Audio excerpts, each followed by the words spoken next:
चलिए गाइस, आज हम स्टार्ट करते हैं इनऑर्गेनिक केमिस्ट्री का एक important topic inert pair effect. तो देखिए, इस पे क्या क्या बातें आपको जाननी है इनर्ट पेयर इफेक्ट में। तो सबसे पहली बात अगर मैं आपको बताऊं, ये जो इनर्ट पेयर इफेक्ट होता है ये पी ब्लॉक पे ऑपरेट होता है, पी ब्लॉक पे के एलिमेंट्स पे, और ग्रुप 13 टू ग्रुप 17 के एलिमेंट्स पे काम करता है। अभी मैं डिटेल में आऊँगा कि क्या होता है, क्या है इनर्ट पेयर इफेक्ट।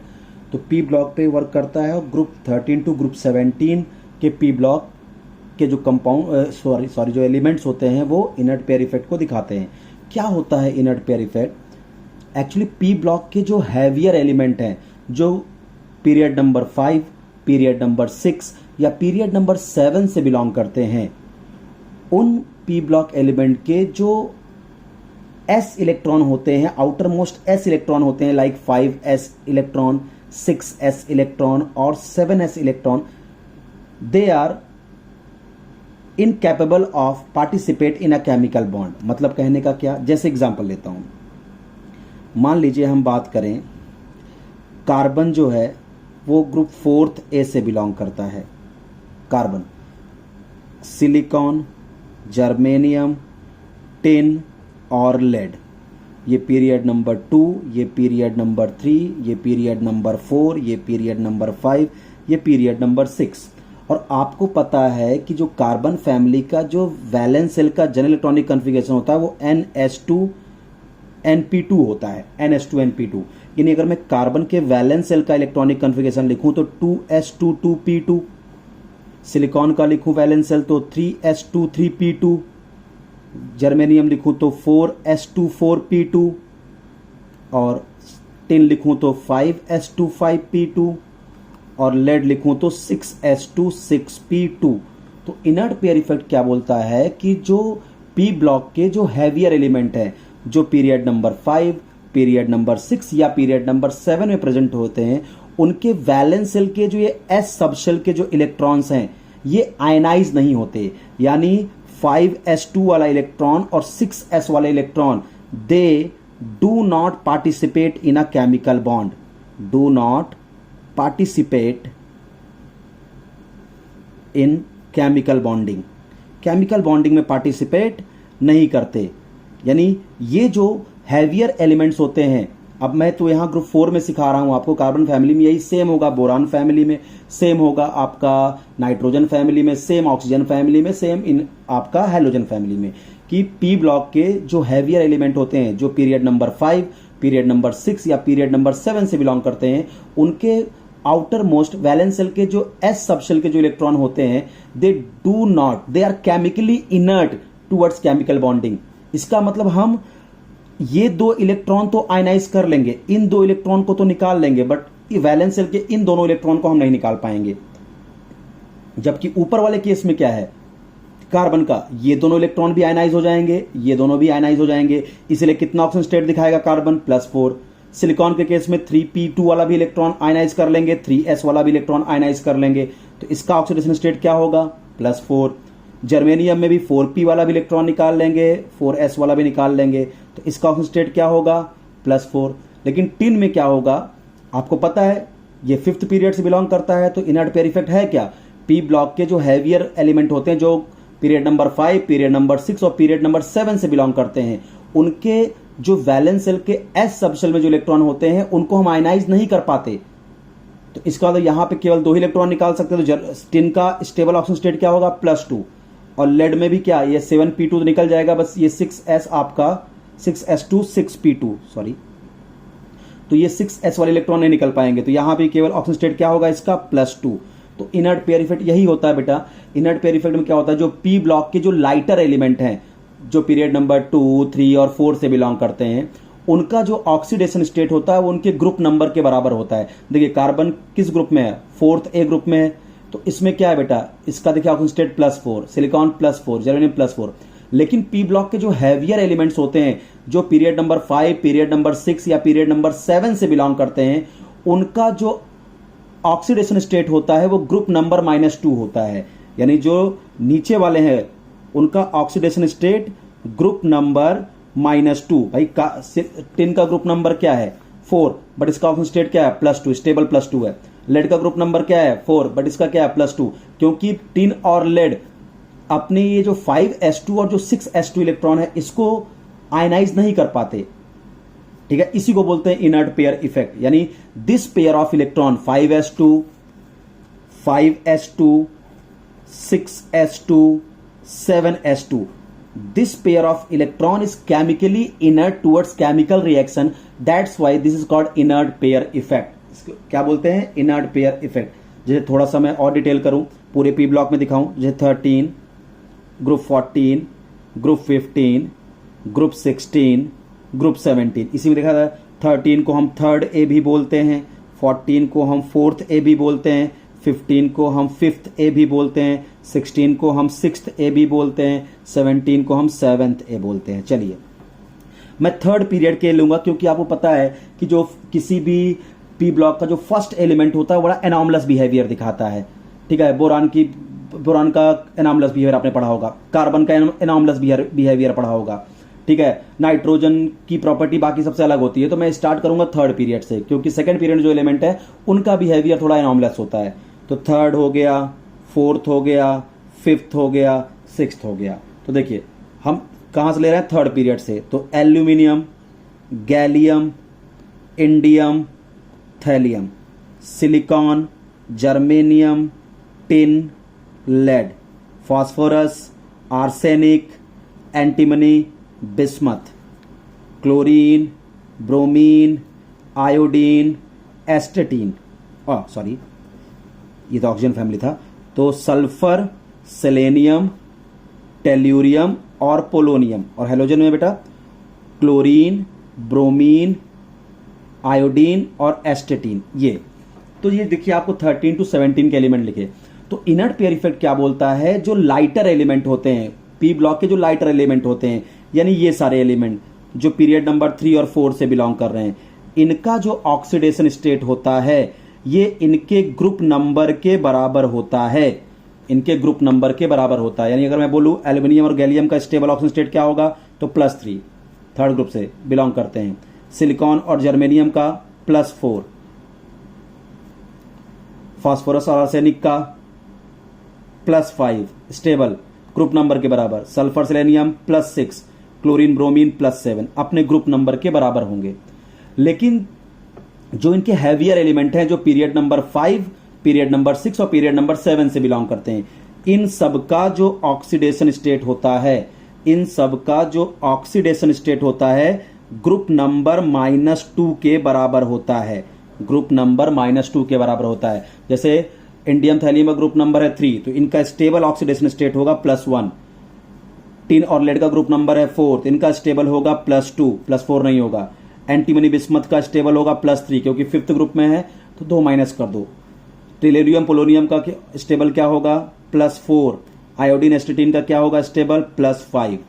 तो आपको इनर्ट पेयर इफेक्ट समझा, और इसका रीजन कोई बोले ऐसा क्यों, due to inert pair effect. मैंने पहले ही बता दिया कि पी ब्लॉक के ग्रुप 13 से ग्रुप 17 तक के वो सारे पी ब्लॉक के एलिमेंट जो पीरियड नंबर 5, पीरियड नंबर 6 या पीरियड नंबर 7 से बिलोंग करते हैं, उनके जो आउटर s इलेक्ट्रॉन होते हैं, जैसे पीरियड नंबर 5 का आउटर मोस्ट इलेक्ट्रॉन क्या होगा, भाई आपको पता है पूरे पी ब्लॉक का इलेक्ट्रॉनिक कन्फिगरेशन क्या होता है, ns2np126 यही होता है। तो जो पीरियड नंबर 5 में पी ब्लॉक होगा तो उसका आउटर इलेक्ट्रॉन क्या होगा 5s2 5p126। जो पीरियड नंबर 6 में जितने पी ब्लॉक के एलिमेंट होंगे उनका इलेक्ट्रॉनिक कन्फिगरेशन क्या होगा, वैलेंस शेल का पी ब्लॉक है 6s2 6p126, और जो 7 में होंगे 7s2 7p126। ठीक है, तो होता क्या है, जो 5th पीरियड 6th पीरियड या 7th पीरियड के जो पी ब्लॉक के एलिमेंट होते हैं उनके वैलेंस शेल का जो ये वाले इलेक्ट्रॉन होते हैं वो तो आयनाइज हो जाते हैं, केमिकल बॉन्डिंग में चले जाते हैं, बट 5s 6s और 7s में जो दो इलेक्ट्रॉन हैं ये आयनाइज हम नहीं कर पाते, बहुत डिफिकल्ट होता है इनको आयनाइज करना। तो ये जो दो इलेक्ट्रॉन्स हैं 5s में 6s में और 7s में, ये केमिकल बॉन्डिंग में पार्टिसिपेट नहीं करते, इसीलिए इसको बोलते हैं inert pair effect. These electrons are inert towards chemical reaction, this is called inert pair effect.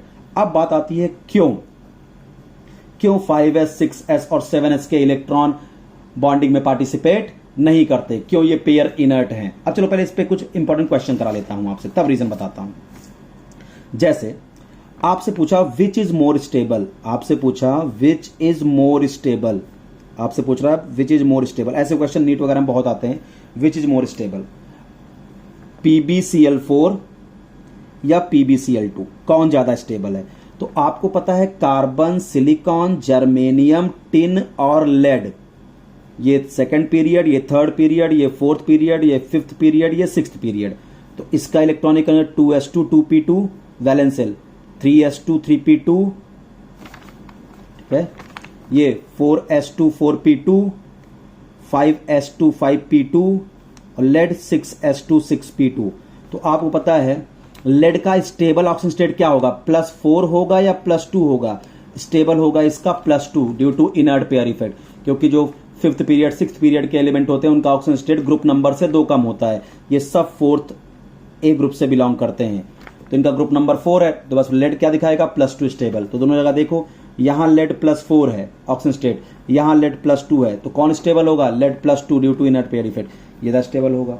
जैसे मैं आपसे पूछूं SiCl2 और SiCl4 में कौन ज्यादा स्टेबल होगा? तो आप खुद देखिए, सिलिकॉन इनर्ट पेयर इफेक्ट नहीं दिखाएगा, ये थर्ड पीरियड का है, तो यहां ये वाले भी इलेक्ट्रॉन आयनाइज होंगे, ये वाले भी इलेक्ट्रॉन आयनाइज होंगे, तो इनका स्टेबल +4 होगा। तो ये +4 है, ये +2 है, तो +4 वाला ज्यादा स्टेबल होगा। ठीक है, अब आइए आपको रीजन बता दूं इनर्ट पेयर इफेक्ट का, ऐसा क्यों होता है, क्यों ये जो 5s 6s और 7s के इलेक्ट्रॉन होते हैं ये आयनाइज नहीं हो पाते। ये जो पेयर ऑफ इलेक्ट्रॉन है 5s2 6s2 7s2, ये इनर्ट क्यों है, क्यों केमिकल बॉन्डिंग में पार्टिसिपेट नहीं करते? तो चलो इसका रीजन समझते हैं हम। बेटा इसको एक्सप्लेन करते हैं आपके सामने। मान लीजिए थैलियम का केस लेके, boron, aluminium, gallium, indium, thallium, second period, third period, fourth period, fifth period, sixth period. तो बोरान का होता है 2s2 2p1, इसका 3s2 3p1 वैलेंसिल का electronic configuration. Gallium 4s2 4p1, indium 5s2 5p1, thallium 6s2 6p1। तो मैं thallium का case लेके इनर्ट पेयर इफेक्ट को समझाता हूं। इसका मतलब अगर आपसे पूछूं, बोरान तो थर्ड ए ग्रुप से बिलोंग करता है, तो थैलियम का स्टेबल ऑक्सीजन स्टेट क्या होगा? ग्रुप नंबर -2, ग्रुप नंबर है 3 -2 यानी 1। थैलियम का स्टेबल ऑक्सीजन स्टेट क्या होगा? +1, ना कि ये +3। यानी ये वाले इलेक्ट्रॉन तो आसानी से आयनाइज होंगे, बट ये वाले इलेक्ट्रॉन आसानी से आयनाइज नहीं होंगे। अब इसी को मैं सिखाता हूं कि क्यों ऐसा होता है कि 5s 6s या 7s के इलेक्ट्रॉन बॉन्डिंग में पार्टिसिपेट नहीं करते, ये इनर्ट होते हैं। चलिए, अगर मैं आपके सामने 81 थैलियम, इसका अगर मैं इलेक्ट्रॉनिक कॉन्फ़िगरेशन भर दूं, तो ये जो इनर्ट गैस जो क्रॉस करके आया है वो है जेनॉन।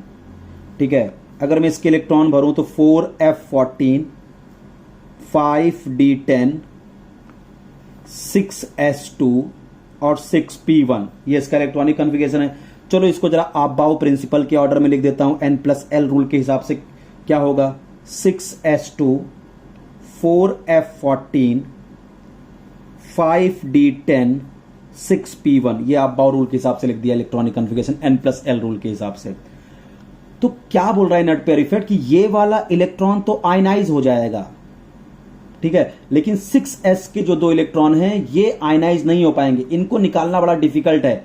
वैलेंस तो यही है ना, सबसे आउटर मोस्ट सेल ही तो वैलेंस होती है, तो आउटर मोस्ट सेल क्या है? छठी सेल ही तो आउटर मोस्ट सेल है। छठे में देखिए 6s2 6p1, तो 6p1 तो निकल जा रहा है, बट 6s2 के 2 इलेक्ट्रॉन निकालना डिफिकल्ट है। अब इसका रीजन अगर मैं बताऊं तो रीजन तो एक लाइन का है बेटा, ये जो f के 14 इलेक्ट्रॉन और d के 10 इलेक्ट्रॉन है, टोटल 24 इलेक्ट्रॉन, इनकी poor screening, poor shielding effect, क्योंकि आपको पता है f ऑर्बिटल और d ऑर्बिटल हाईली डिफ्यूज्ड होते हैं, तो इनके जो इलेक्ट्रॉन्स होते हैं उनकी स्क्रीनिंग पावर बहुत ही पुअर होती है। इसीलिए क्या होता है, ये 6s इलेक्ट्रॉन को ये शील्ड नहीं कर पाते, जिससे न्यूक्लियस 6s इलेक्ट्रॉन को अट्रैक्ट कर लेता है, उसको टाइटली बाउंड कर लेता है, इसलिए रिएक्शन में पार्टिसिपेट नहीं कर पाता। चलिए और डिटेल में आते हैं, बनाते हैं जरा इसको। मान लो यहां पे हमने लिया न्यूक्लियस, ठीक है, यहां हमने लिया जेनॉन 54 प्रोटॉन न्यूक्लियस में। अब देखो, इसको आप मान लीजिए 4f, इसको आप मान लीजिए 5d, इसको आप मान लीजिए 6s, इसको आप मान लीजिए 6p, क्योंकि ऑर्डर ऑफ इलेक्ट्रॉन फिलिंग क्या है? Increasing order. 6s में पहले इलेक्ट्रॉन जाएगा, फिर 4f, फिर 5d, फिर 6p, ये n+l रूल के हिसाब से हुआ। तो चलिए 54 इलेक्ट्रॉन है, अब सबसे पहले इलेक्ट्रॉन कहां जाएगा, 6s में 2 इलेक्ट्रॉन। तो जब मैं 2 इलेक्ट्रॉन 6s में डालूंगा, 6s में जब मैं 2 इलेक्ट्रॉन डालूंगा तो 2 प्रोटॉन भी बढ़ेगा यहां पे न्यूक्लियस में। 6s में 2 इलेक्ट्रॉन डाला तो न्यूक्लियस में 2 प्रोटॉन भी बढ़ा।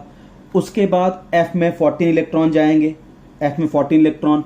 तो जब f में 14 इलेक्ट्रॉन आएंगे 4f14, तो न्यूक्लियस में प्लस 14 प्रोटॉन भी तो बढ़ेंगे, प्लस 14 प्रोटॉन भी बढ़ेंगे। उसके बाद 5d10, 5d में 10 इलेक्ट्रॉन भरोगे तो न्यूक्लियस में 10 प्रोटॉन भी तो बढ़ेंगे, 10 प्रोटॉन भी बढ़ेंगे, ठीक है। फिर बाद में 6p1, 6p1, तो यहां 1 प्रोटॉन बढ़ा। मैं बोल रहा हूं ये इलेक्ट्रॉन तो आप आसानी से निकाल लेते हो क्योंकि 6s से ज्यादा दूर होता है 6p ऑर्बिटल, तो 6p से तो इलेक्ट्रॉन निकल गया।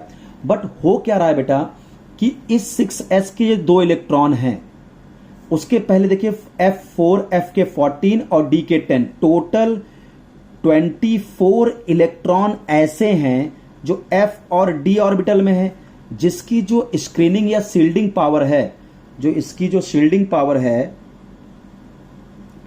शील्डिंग पावर है, ये बहुत ही पुअर है। यानी ये अच्छे से इस इलेक्ट्रॉन को शील्ड नहीं करेंगे, क्योंकि आपको पता है सबसे बढ़िया स्क्रीनिंग पावर या शील्डिंग पावर होती है s इलेक्ट्रॉन की, उससे वीक होती है p इलेक्ट्रॉन की, उससे वीक होती है d इलेक्ट्रॉन की और वीक होती है f इलेक्ट्रॉन की। तो बताइए इस 6s के जो 2 इलेक्ट्रॉन को शील्ड कौन कर रहा है, f और d के ये 24 इलेक्ट्रॉन।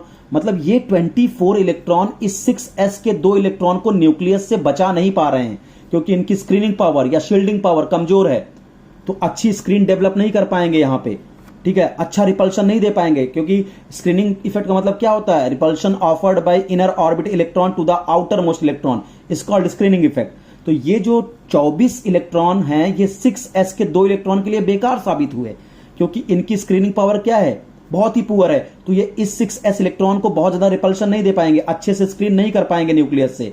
तो लेकिन सोचो 24 इलेक्ट्रॉन तो बेकार साबित हुए, बट जब ये 24 इलेक्ट्रॉन तुमने भरे थे 14f में और 10d में, तो साथ ही न्यूक्लियस में 24 प्रोटॉन भी तो बढ़े थे, बट उनकी ताकत को तो आप इग्नोर नहीं कर सकते।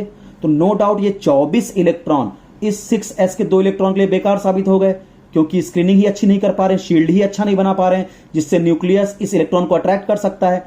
तो ये 24 इलेक्ट्रॉन तो बेकार साबित हुए, बट जो 24 प्रोटॉन न्यूक्लियस में गए वो तो फुल ताकत से इस 6 इलेक्ट्रॉन को क्या करेंगे, अपनी तरफ पुल करेंगे, जिससे ये जो 6s सबसेल है थोड़ा न्यूक्लियस के और करीब आ जाएगी।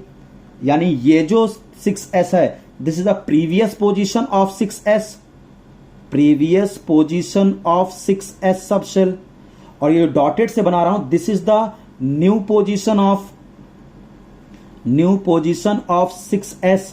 तो अब देखिए 6s करीब आ गए न्यूक्लियस के, क्योंकि ये 14 इलेक्ट्रॉन इसको स्क्रीन कर नहीं पाए, शील्ड बना नहीं पाए इसके सामने अच्छी। लेकिन 14 इलेक्ट्रॉन जो तुमने ऐड किए ये तो 6s के लिए बेकार साबित हुए, बट ये जो 24 जो प्रोटॉन है भाई, 14f में इलेक्ट्रॉन 10d में इलेक्ट्रॉन, ये 24 इलेक्ट्रॉन इस 6s के 2 इलेक्ट्रॉन के लिए बेकार साबित हो गए, क्योंकि स्क्रीनिंग पावर इनकी पुअर थी, जिससे ये इस 6s के इलेक्ट्रॉन को स्क्रीन नहीं कर पाए, शील्ड नहीं कर पाए अच्छे से। लेकिन जो 24 प्रोटॉन बड़े न्यूक्लियस में, वो तो फुल ताकत से इस 6s इलेक्ट्रॉन को अपनी तरफ खींचेंगे, क्योंकि इनकी स्क्रीनिंग बेकार थी। तो ये जो 6s ऑर्बिटल है थोड़ा और न्यूक्लियस के पास आ जाएगी, जिससे ये जो 2 इलेक्ट्रॉन है न्यूक्लियस के और पास आ गए, जिससे न्यूक्लियस इन 2 इलेक्ट्रॉन को टाइटली बाउंड कर लेगा। जब टाइटली बाउंड कर लेगा तो ये 6s के जो 2 इलेक्ट्रॉन हैं ये आसानी से आयनाइज नहीं हो पाएंगे। इसी को बोलते हैं इनर्ट पेयर इफेक्ट। यही रीजन होता है इनर्ट पेयर इफेक्ट का, due to poor shielding of f and d electrons. समझ में आ गया आपको अच्छे से कि क्यों होता है इनर्ट पेयर इफेक्ट, ठीक है। जैसे आपसे मैं क्वेश्चन पूछ लूं कि ऐसे क्वेश्चन पूछें, which of the following is a better reduce, ये एम्स में क्वेश्चन आया था, एम्स का क्वेश्चन था, which of the following is a better reducing agent, SO2 या TeO2। तो आप देखो oxygen, sulphur, selenium, tellurium, polonium. अब आप देखिए ये सेकंड पीरियड का, ये थर्ड पीरियड का, ये फोर्थ, ये फिफ्थ, ये सिक्स्थ। तो इन सब की जो ऑक्सीजन को अगर छोड़ दो तो एनॉमलस है, बाकी ये सब का स्टेबल ऑक्सीजन स्टेट +6 होगा, क्योंकि ये सब 6th A ग्रुप में रखे गए हैं। बट नीचे के जो हैं, जो 5th पीरियड और जो 6th पीरियड में P ब्लॉक के एलिमेंट है, इनका ऑक्सीजन स्टेट क्या होगा, ग्रुप नंबर से 2 कम, यानी इनका क्या होगा, +4 स्टेबल होगा, इनका +4 स्टेबल होगा। तो पूछा है कि SO2 और TeO2 में which is better reducing agent. तो SO2 में सल्फर +4 ऑक्सीजन स्टेट में है, जबकि सल्फर का स्टेबल क्या होता है, +6, यानी ये बहुत तेजी से +6 में जाना चाहेगा, बहुत तेजी से +6 में कन्वर्ट होना चाहेगा। इसका मतलब इसका हो गया ऑक्सीडेशन, इसका हो गया आपका ऑक्सीडेशन। और जो भी स्पीसीज का होता है ऑक्सीडेशन वो बिहेव करती है रिड्यूसिंग एजेंट। वो किस तरह बिहेव करती है? Reducing agent. यानी ऑक्सीडेशन रिएक्शन में अगर मैं कभी आपसे लोगों को कंफ्यूजन हो ऑक्सीडेशन रिडक्शन में, जैसे मैं फॉर एग्जांपल मैं लिखता हूं एक reaction Na++ electron, loss of electron is called oxidation. Oxidation में left hand side species reducing agent कहलाती है। Gain of electron is called reduction, और रिडक्शन रिएक्शन में left hand side species oxidising agent कहलाती है। यानी रिड्यूसिंग एजेंट कौन होते हैं? जो इलेक्ट्रॉन लूज करते हैं। ऑक्सीडाइजिंग एजेंट कौन होते हैं? जो इलेक्ट्रॉन गेन करते हैं। तो आप देखिए SO2 में सल्फर +4 था, और हमको पता है सल्फर का स्टेबल होता है +6। सल्फर इनर्ट पेयर इफेक्ट नहीं दिखाता, इसका स्टेबल +6 होता है। तो बहुत जल्दी ये +4 से +6 में गया। +6 में जाने के लिए इसने क्या किया? 2 इलेक्ट्रॉन और लूज किया। इलेक्ट्रॉन लूज किया, इसीलिए क्या है? Reducing agent. तो SO2 is the reducing agent. TiO2 की बात करूं तो यहां देखिए टेलुरियम है +4, और आप देखिए टेलुरियम का +4 स्टेबल है, यानी ये +6 में तो जाना ही नहीं चाहेगा। हां, अगर जाना भी होगा तो ये TeO में जाएगा, +2 और घटा लेगा अपना ऑक्सीजन स्टेट, यानी ये ऑक्सीडाइजिंग एजेंट की तरह बिहेव कर सकता है। तो एम्स में क्वेश्चन था कि SO2 और TiO2 में कौन बेटर ऑक्सीडाइजिंग एजेंट है? तो answer is SO2। This is all about inert pair effect. Thank you.